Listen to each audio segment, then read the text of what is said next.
conversación. Estábamos hablando con la presidenta del Tribunal Constitucional recién y volvemos ahora, y esta es una bajada a tierra, pero también con ánimo de proyectar lo que se venga en el tiempo. Tuvimos cifras de desempleo hace pocos días atrás entregadas por el INE, ¿verdad?, que llamaron la atención, generaron incluso cierta sorpresa, hicieron un poquito como el IMASEC al final, ¿verdad? Un IMASEC que subió, esperábamos que cayera a medio punto, terminó subiendo un 1,1.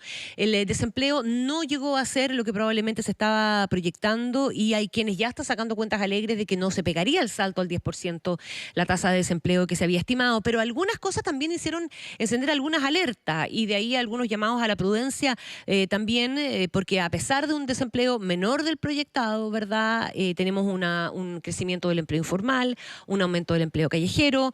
Claro, alguien dirá resiliencia y capacidad de reacción, sí, pero estamos frente a una posible precarización, estamos eventualmente frente a la amenaza de que nos pase lo que le pasa a Guatemala, que tiene una tasa de cesantía bajísima, pero porque nadie sale a buscar trabajo, en definitiva, ¿verdad? Bueno, de eso queremos conversar con el economista e investigador de CLAPES, José Juan Bravo. ¿Cómo estás, Juan? Bienvenido. Hola, Connie, muchas gracias por la invitación. ¿Cómo mira el analista y el entendido que hace a más foco en el tema mercado laboral las cifras del desempleo pensando en el contexto en el que estamos? Sí, a ver, efectivamente se consideró como una buena noticia que la tasa de desempleo fuera de 7%, que es un aumento muy moderado respecto al mismo periodo del año anterior, que era 6,7%. O sea, en este contexto muchos esperaban que la tasa de desempleo subiera más. De hecho, las autoridades proyectaron que a inicios de 2020 la tasa de desempleo iba a llegar a cifras del 10%. Y las cifras claramente revelan que eso ya no ocurrió, o sea, no va a ocurrir en el corto plazo. Y lo que ocurre es que aquí la tasa de desempleo no es el mejor indicador para monitorear los impactos de la economía en el mercado laboral. ¿Sí, no? ¿Y por qué?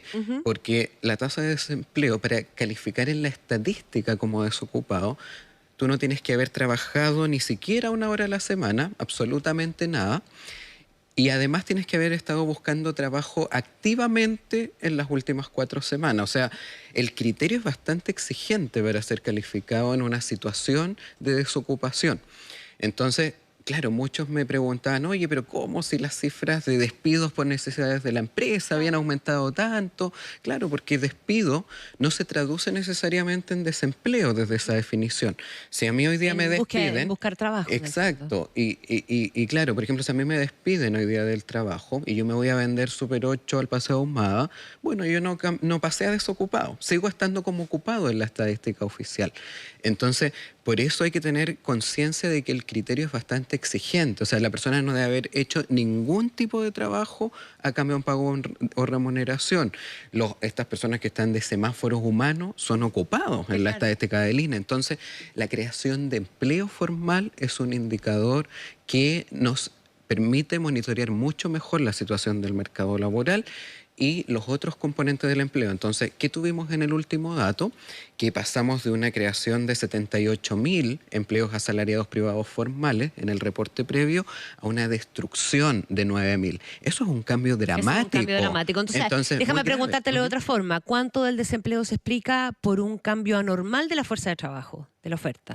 Claro, bueno, eso siempre es difícil decirlo, porque lo que pasa es que aquí no solo importan los flujos de empleo, sino que también cuánta gente está transitando a la inactividad. Hay gente que pierde el trabajo y no necesariamente pasa a un estatus de desocupado o de otra ocupación, sino que algunos se salen. Por ejemplo, el desaliento está aumentando a tasas de 2 dígitos. Se habla del trabajador desalentado. Claro. Explica lo que es para que la gente lo entienda. El desaliento es cuando una persona no está buscando, o sea, perdón, está buscando activo... y se sale porque cree que no ha buscado. Pero estaría disponible para trabajar si hubiesen empleo. O sea, cree que no va a encontrar. Cree que no va a encontrar, sale. exactamente. Entonces no queda clasificado como desocupado porque, como dijimos, tiene que haber estado buscando activamente un empleo en las últimas 4 semanas. Entonces se dan varios fenómenos. Pero claro, al ver que hay 81.000 personas, hay un aumento anual de 81.000 cuentas propias informales, más de la mitad en la calle, ahí uno dice, claro, esto está ayudando claramente a evitar alzas más abruptas en el desempleo. Pero nos puede estar dando cuenta también de qué, de una precarización, Totalmente. y con qué impacto finalmente. Porque pensemos en cómo va a estar nuestro mercado laboral en 6 meses más. Si las cosas se mantienen más o menos como están hoy día. ¿Qué es lo que uno puede prever?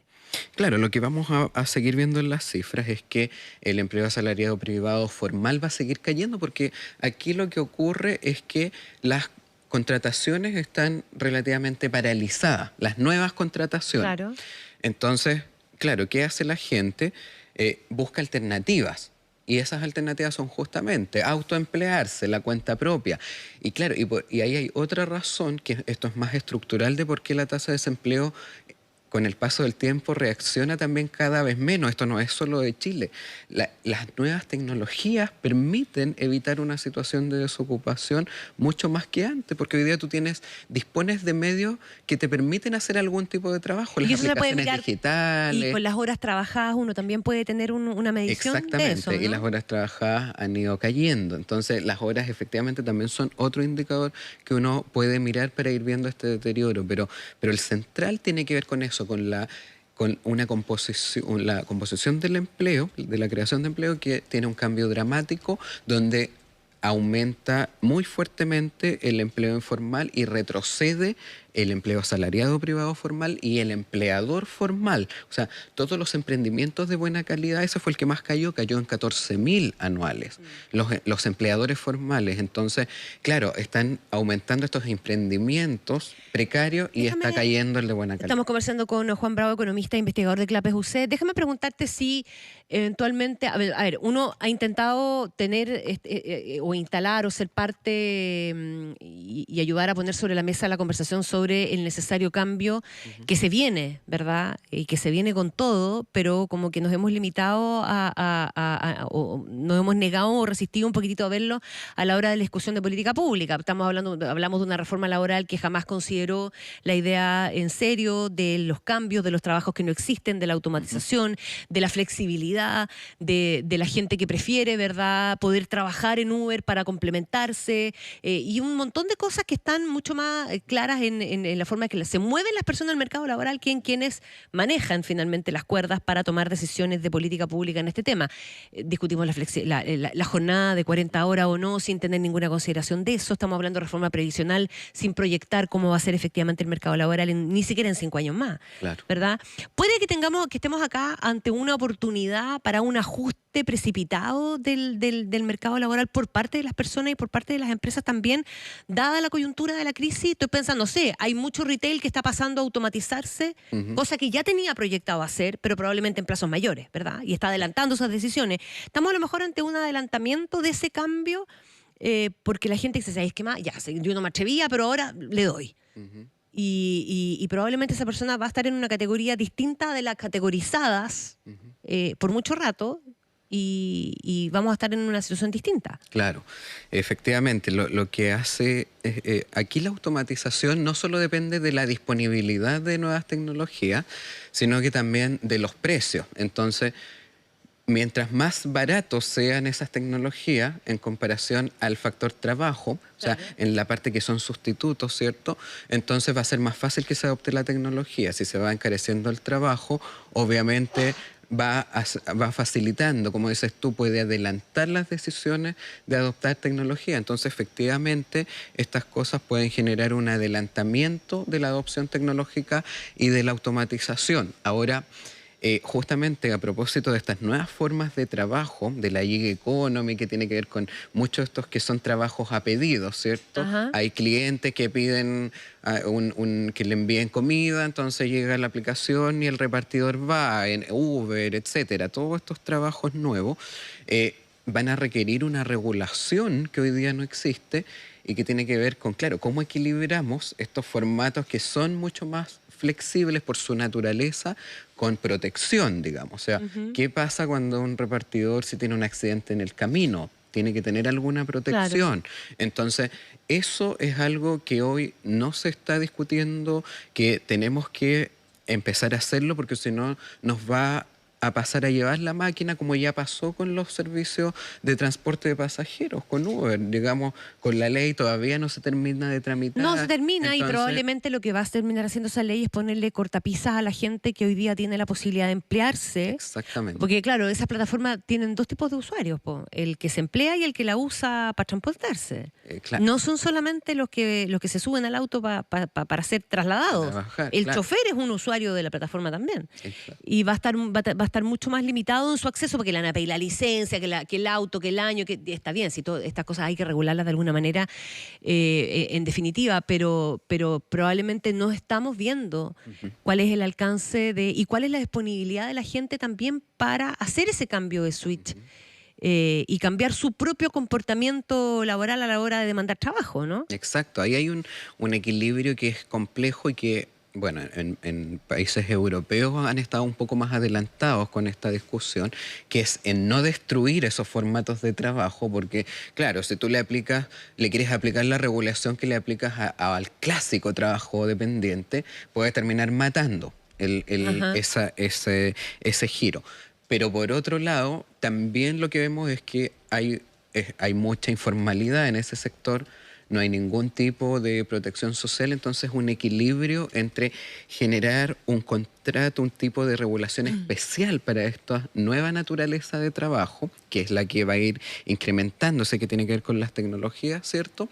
Y ese es el desafío, ese equilibrio. En lo que está ocurriendo es que, claro, se está empezando a generar legislaciones en otros países que, claro, busquen determinar que hay una categoría especial de trabajo, una nueva, entonces que tengan un mínimo, digamos, de seguridad, pero sin matar, digamos, esa Juan, industria. pero ¿tú crees que estamos ante una reconfiguración del mercado del trabajo que probablemente se transparenta, se acelera, dado el contexto de la crisis social? Sí, sin duda. O sea, todos estos eventos en conjunto, ¿cierto? Sí, claro. Tanto el estallido social como las nuevas regulaciones que vienen hacen efectivamente una reconfiguración del mundo laboral y por eso es que justamente hay que tener mucho cuidado con las regulaciones. Aquí el desafío es bastante importante y hay que analizar, estudiar mucho. ¿Cuáles son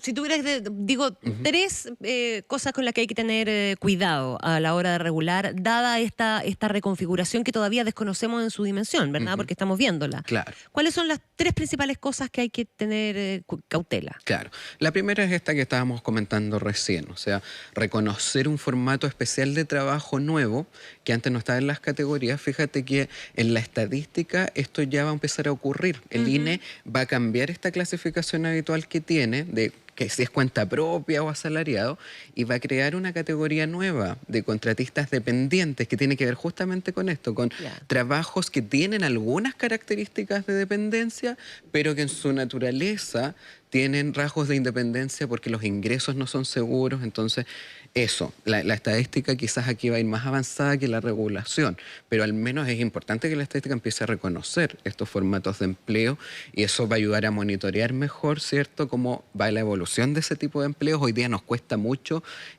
poder desmenuzar un poco esos tipos de Sí, por trabajo. supuesto. Esto va a facilitarlo y la regulación debe estar a tono. Eso es lo primero. O sea, no destruir industrias que hoy día están ayudando a evitar cifras de desempleo Completamente. mayores, ¿cierto?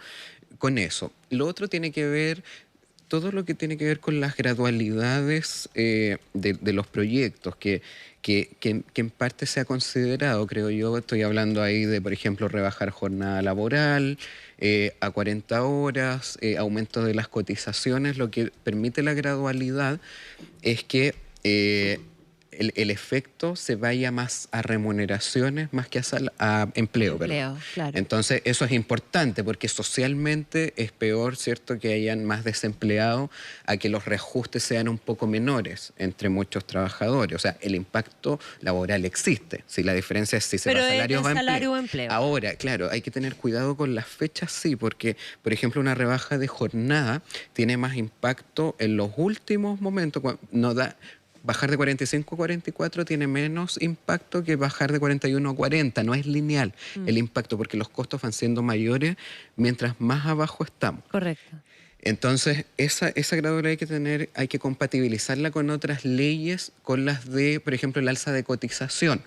Esos cuidados yo creo que no han estado, como que se ha pensado más bien en rebajas lineales, no sé, 1 hora por año, no sé. Entonces, eso hay que pensarlo bien, como el impacto, por ejemplo, de rebajar jornadas mayores en los últimos años, quizás uno debería pensar para no cargar hacia más adelante mucho impacto en empleo, tratar de redistribuirlo en el tiempo. Eso yo creo que también es una consideración importante. Y lo otro, y el tercero quizás, que ya es de más largo plazo, tiene que ver con algunos desafíos pendientes que ha tenido Chile. La verdad es que Chile es un mercado que tiene algunos elementos de rigidez que son muy grandes, en otros aspectos es flexible, pero en el mercado laboral lo que sale siempre en las estadísticas internacionales, por ejemplo en el Foro Económico Mundial, es que los costos de terminar una relación laboral son demasiado altos. Y ahí se trató, yo recuerdo el año pasado, de cambiar la De cambiar el legislación de tema de la indemnización indemnización. por despido, pero no se pudo hacer.